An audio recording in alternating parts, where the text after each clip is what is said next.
So neck region, we are going to begin anatomy of neck region.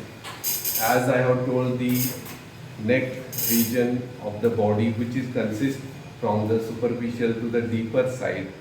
When we go from the superficial to the deeper side, you have to remember the first we are going to get in the neck region, almost all the on the superficially we have the skin. Then more deeper to that we go, then we are going to have the deep fascia, and that is a one thin muscle which is we know as a called as a platysma muscle. Almost all in the neck region, that is a covering thin muscle which is we call as a platysma. Then more to that deeper when we proceed, if we are going to have the group of muscles, then we are going to get the attached, that is the suprahyoid muscle, infrahyoid muscle. Then one gland which is comes in the neck region is a thyroid gland. So thyroid gland, then submandibular salivary gland. These are the two glands which are present in the neck region.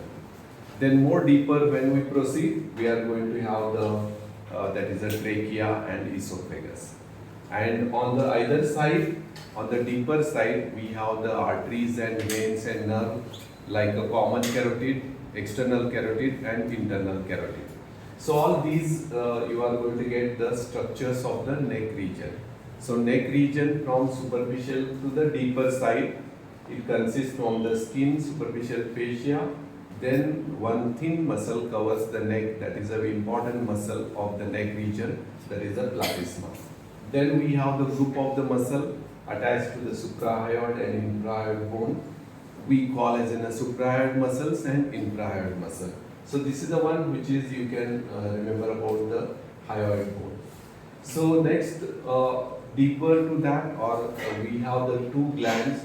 One at the digastric triangle we have the submandibular salivary gland, and one we are going to have the thyroid gland. So more deeper to this in the thyroid, we are going to get hyoid bone is there, thyroid cartilage, then we are going to get the thyroid gland.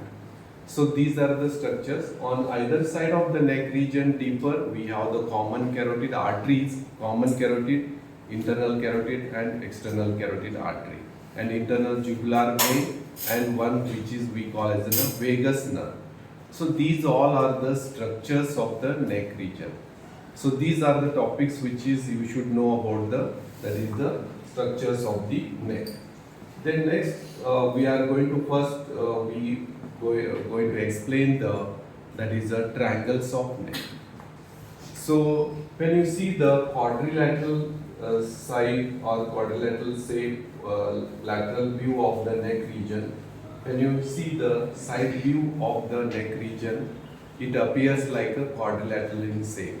Quadrilateral in shape means it is having the four-sided bounded boundaries it is having, so that it is named as a quadrilateral in shape.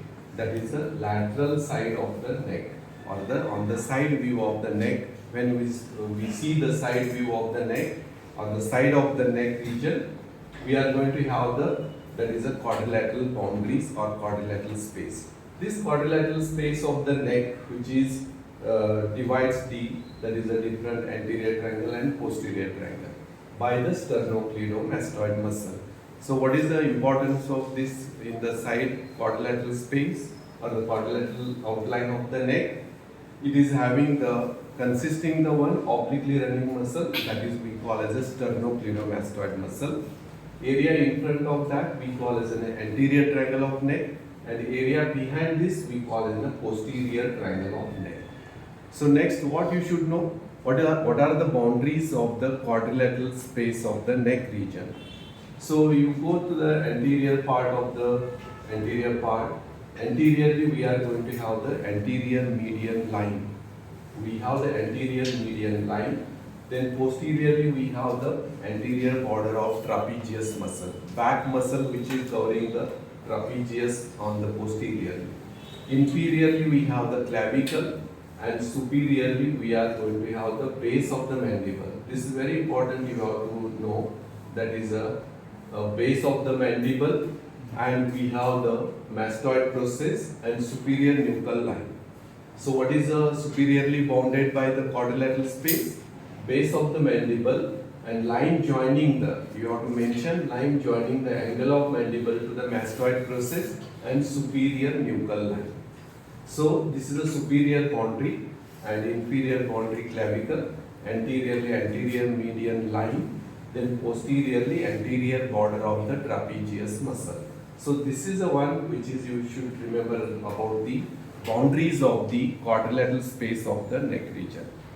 So after this quadrilateral space of the neck, which is obliquely divided, as I have shown the one muscle which is obliquely travels and attached to the mastoid process extending from the sternum, and that is we call as a sternocleidomastoid muscle.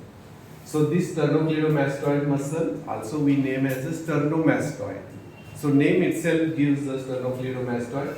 It has the two heads arising, one head from the sternum, that is the origin of the sternocleidomastoid.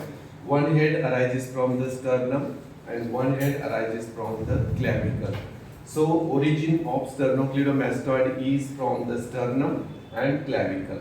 This obliquely runs upwards and taking the insertion at the mastoid process. So this mastoid process is insertion point of the sternocleidomastoid.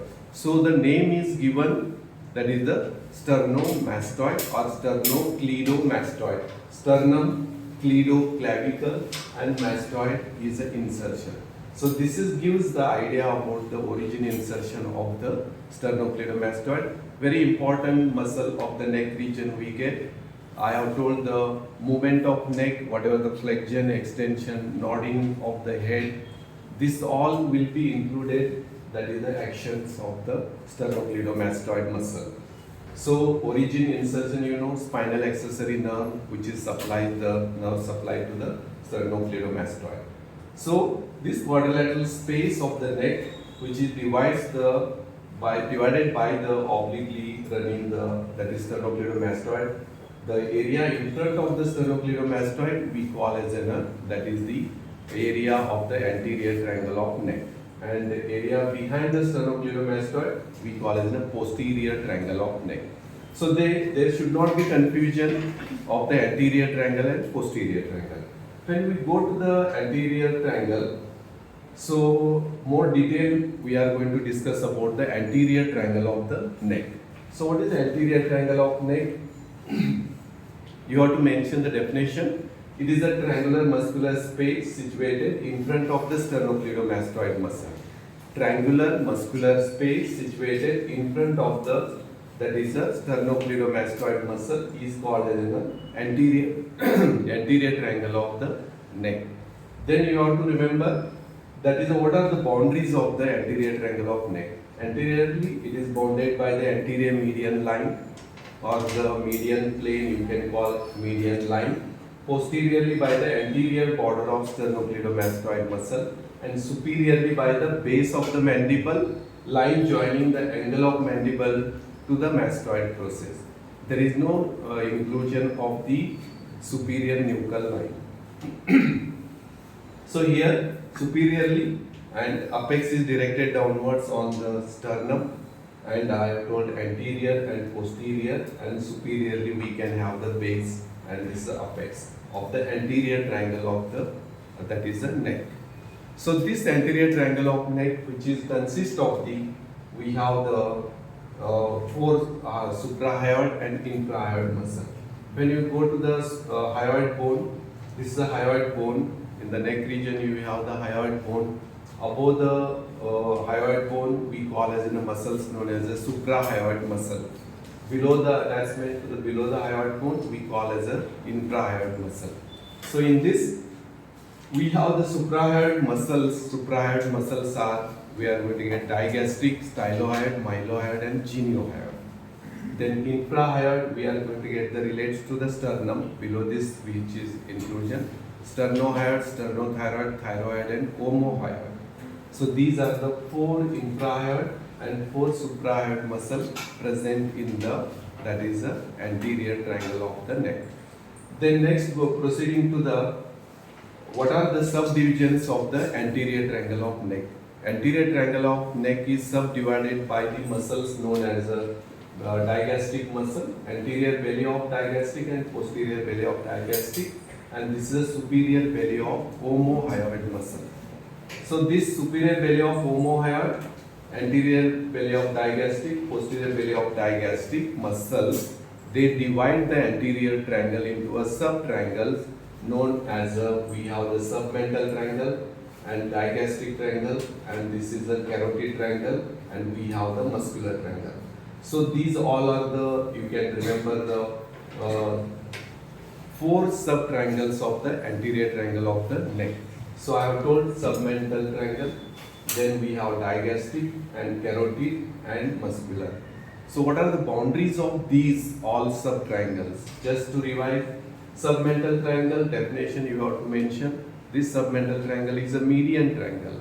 Below the chin it is situated, and below the floor of the mouth anterior part it is situated, and that is we call as in a submental triangle. So it is one of the median triangle of the neck, which is situated as a submental region, so it is named as a submental triangle, and it is bounded on each side by the anterior belly of digastric muscle, and apex lies at the chin and base is lying at the hyoid bone.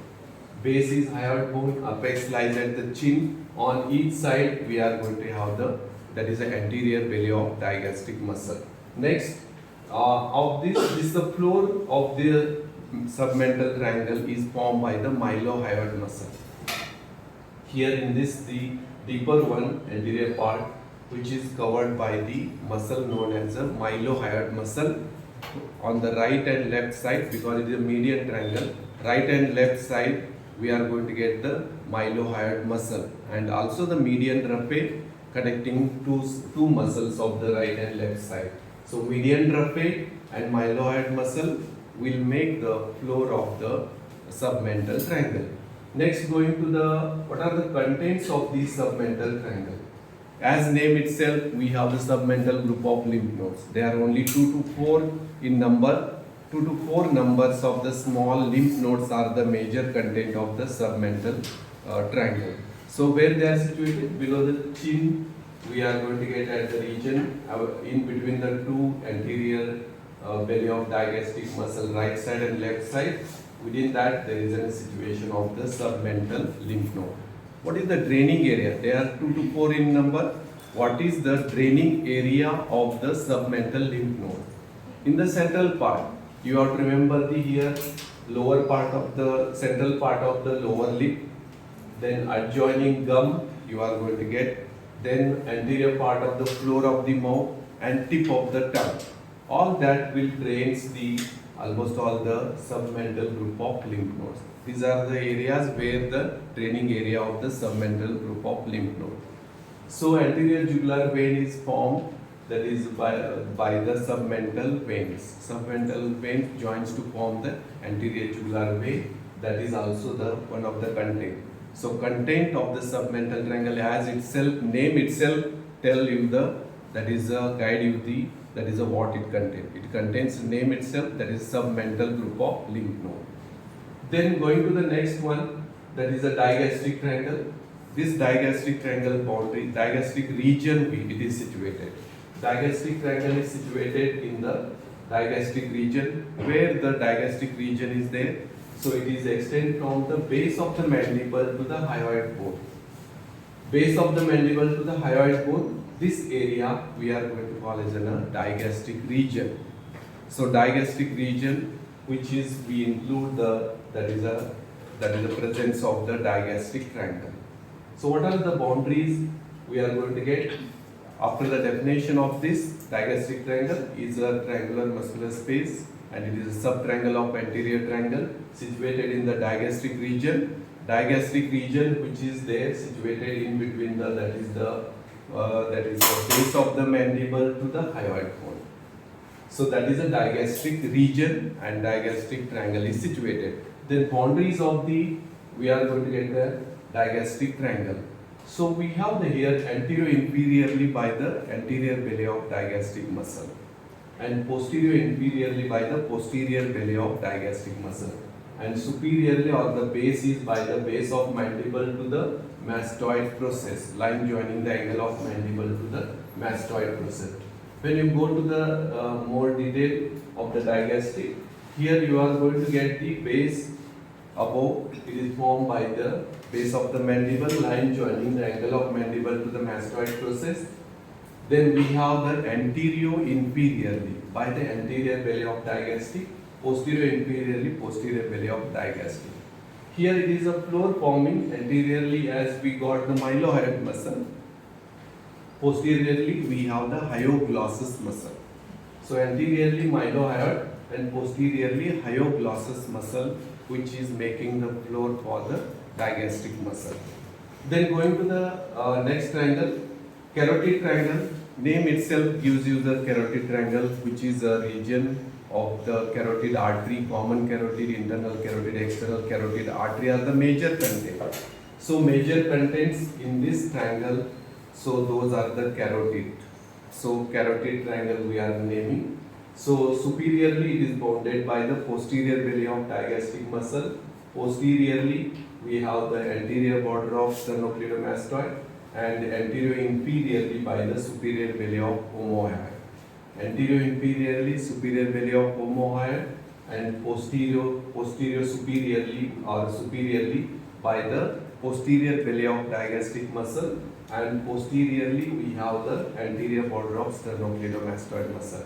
And here we call as this is a carotid triangle. It is also the sub-triangle of anterior triangle. It is named as a carotid triangle because the common carotid, external carotid, internal carotid, these are the major arteries which are present in the neck region. So they are situated, or they are the major content of the carotid triangle, so that it is named as a carotid triangle. So I have told the boundaries of carotid triangle. Posterior superiorly we call, that is the posterior belly of digastric muscle. Anterior inferiorly superior belly of omohyoid. Posteriorly by the sternocleidomastoid muscle. That is the boundaries of the carotid triangle.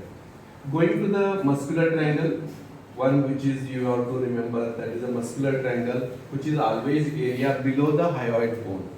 So this is bounded by the one which is anteriorly by the anterior median line or median plate, anteriorly by anterior median plate, and we have the posterior superiorly superior belly of omohyoid and posterior inferiorly by the sternocleidomastoid.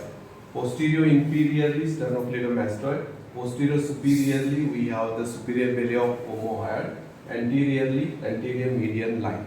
So this will be, we are going to call as a muscular triangle because it contains the muscles which are known as the infrahyoid muscle.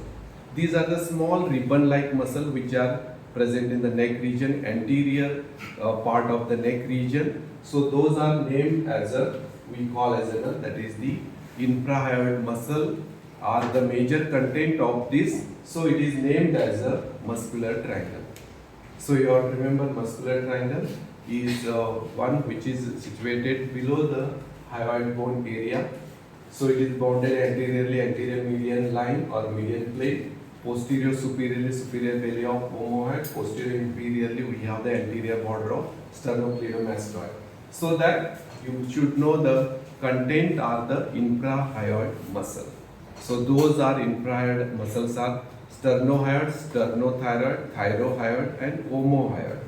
These are the four muscles which is comes as a content in the, that is a muscular triangle. So that with this we have covered the boundaries and contents. As name itself gives you the all content. I have told submental triangle containing the submental group of lymph nodes, 2 to 4 number. The draining area I have told central part of the lower lip, adjoining gum. Then I have told the anterior part of the floor of the mouth, tip of the tongue, almost all draining area, and those which is we have the submental group of lymph node. Digastric triangle, it is a major one which is contains the so many structure, but major content we have the submandibular salivary gland. Submandibular salivary gland is the major content of the digastric triangle. Even though we have the lower part of the parotid gland, lower part of the parotid gland and submandibular salivary gland, they are the content of the digastric triangle with the other structure. Carotid triangle, which is the name itself. It is having the content like common carotid artery, internal carotid artery, external carotid artery, and also we have internal jugular vein and vagus nerve. And here we are going to get in the carotid triangle carotid sheath. How we have studied the femoral sheath, like whatever the carotid, common carotid, internal jugular and vagus nerve, they all will be covered by the deep fascia of the neck region, and that is a condensation of the deep fascia of the neck around the great vessels of the neck region, that is we call as a carotid sheath. And that carotid sheath is a major content we get, which contains the common carotid, internal carotid and internal jugular vein, vagus nerve. So they are the content. So that contents of the carotid triangle you have to remember according to the carotid word, carotid region and carotid artery. Muscular triangle, as it is a muscular triangle name, itself gives you an infrahyoid muscle. This hyoid bone, infrahyoid, which is we are going to get, those infrahyoid muscles are the sternohyoid, sternothyroid, thyroid and omohyoid. They are the infrahyoid muscle. So according to the name of the triangle, subtriangle of the anterior triangle, you have to remember the contents, boundaries, roof floor. You majorly have to remember the contents of the, that is a triangle, subtriangle. So anterior triangle is divided by the anterior belly of digastric, posterior belly of digastric muscle and superior belly of omohyoid muscle. And here this all will be dividing the 4 subtriangle. Anterior triangle has 4 subtriangle: submental, digastric, carotid and muscular. According to that, I have given you the idea of the contents of these triangle. So this is all about the what is the quadrilateral space of the neck or the side view of the neck bounded by the quadrilateral space boundaries. Then I have proceeded the obliquely running is a muscle known as that is a sternocleidomastoid, is a major muscle which making the division of the neck triangles anterior to the area anterior to the sternocleidomastoid, anterior triangle of neck, area behind the sternocleidomastoid, posterior triangle of neck. So subdivisions I have told. Then what are the muscles which are present at the suprahyoid, infrahyoid muscle. Then I have covered the what are the boundaries and contents of the subtriangles of the anterior triangle, that is the submental, digastric, carotid and muscular. So this is all about the, you have to remember about the anterior triangle of the neck. So this is about the neck portion, which is about the anterior triangle of the neck. So